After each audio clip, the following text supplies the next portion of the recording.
Continue करते हैं। अगला क्वेश्चन क्या है, under what conditions the rank of following matrix is 3, is it possible to be 1, why. इस क्वेश्चन के अंदर कई पार्ट्स हैं। पहला पार्ट क्या है, इस ए मैट्रिक्स का रैंक 3 हो जाए, इसके लिए क्या कंडीशन है। फिर अगले पार्ट में आपको चेक करना है कि क्या ऐसा पॉसिबल है कि इस मैट्रिक्स का रैंक 1 हो जाए, क्यों, अगर पॉसिबल है तो क्यों पॉसिबल है, नहीं पॉसिबल है तो क्यों नहीं पॉसिबल है। ठीक है, पहले हम पहले पार्ट की तरफ बढ़ते हैं। अगर पहले पार्ट के अंदर हमने इसका रैंक 3 निकाल लिया तो क्या इसका रैंक 2 पॉसिबल है, नहीं पॉसिबल है। अगर रैंक 3 आ गया तो 2 की तरफ क्यों ही जाएंगे, हम तो वही देखते हैं ना जो सबसे बड़ा वाला है, पहले उसको चेक करते हैं। अगर उसके डिटरमिनेंट का वैल्यू 0 आ रहा है तब छोटे की तरफ जाते हैं ना।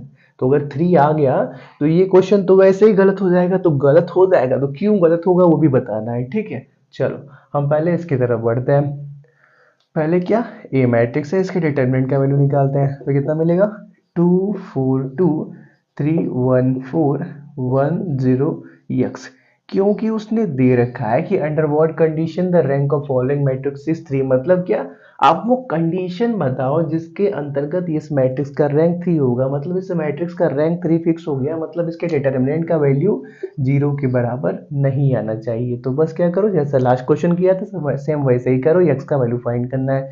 2 को बाहर रखा, ये कैंसिल, यहाँ से x मिला, -4 को बाहर रखा, ये कैंसिल, यहाँ से क्या मिला, 3x माइनस के 4 मिला, प्लस का 2 को बाहर रखा, ये कैंसिल, ये 0, यहाँ पे माइनस के 1 मिला, 0 के बराबर नहीं होना चाहिए, मतलब 2x minus 4 3 12x, 1 second, working या वर्किंग, 4 इज 12x, 4 4 जा 16, माइनस के 2 नॉट इक्वल टू 0। तो 12 2 मतलब क्या, माइनस के 10x, और नेक्स्ट 16 और 2 मतलब क्या 14 हो गया, तो प्लस के 14 नॉट इक्वल टू 0, मतलब 10x नॉट इक्वल टू 14। या ऐसा कर दे, हाँ वही कर दो, वही मतलब है। मतलब x का वैल्यू क्या आ जाने वाला है, 7/2 के बराबर नहीं आने वाला है। ठीक है, 10 से काटेंगे तो 7/5 आना चाहिए ना, हाँ 7/5 आना चाहिए था। तो x का वैल्यू 7/5 के बराबर नहीं होगा। उस सिचुएशन में इस गिवन मैट्रिक्स का रैंक क्या होगा, 3 होगा। पहला पार्ट हो गया। अब दूसरे पार्ट की तरफ बढ़ते हैं। ठीक है, दूसरे पार्ट में क्या पूछा है कि is it possible to be 1, क्या इस मैट्रिक्स का रैंक 1 हो सकता है। तो देखो इस मैट्रिक्स का ऑर्डर क्या है, 3x3 का है। इस मैट्रिक्स का ऑर्डर क्या है, 3x3 का है।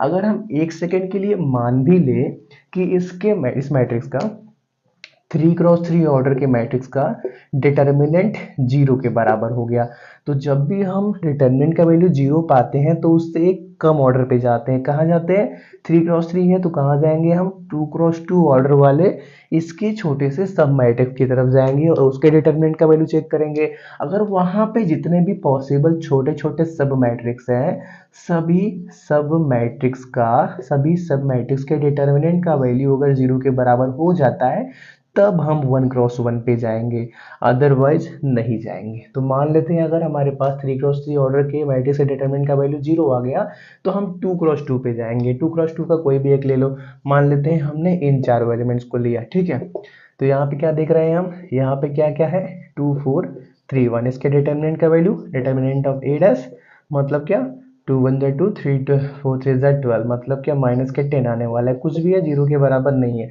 तो यहाँ पे भी देखो इसके डिटरमिनेंट का वैल्यू 0 के बराबर नहीं आ रहा है, तो मतलब ये क्या है, 2x2 ऑर्डर का मैट्रिक्स है, मतलब यहीं पे क्या हो जा रहा है, रैंक मिल जा रही है। तो हम 1x1 पे क्यों जाएंगे, नहीं जाएंगे। तो सिंपल सी बात बोलो कि इस मैट्रिक्स का रैंक 1 पॉसिबल नहीं है, ऐसा लिखो, no it is not possible to be 1 because 1 determinant of order 2 is not equal to 0। क्या बोला, पहले क्या लिखेंगे, no it is not possible to 1, reason बताएंगे, because 1 determinant of order 2 of a matrix is not equal to 0।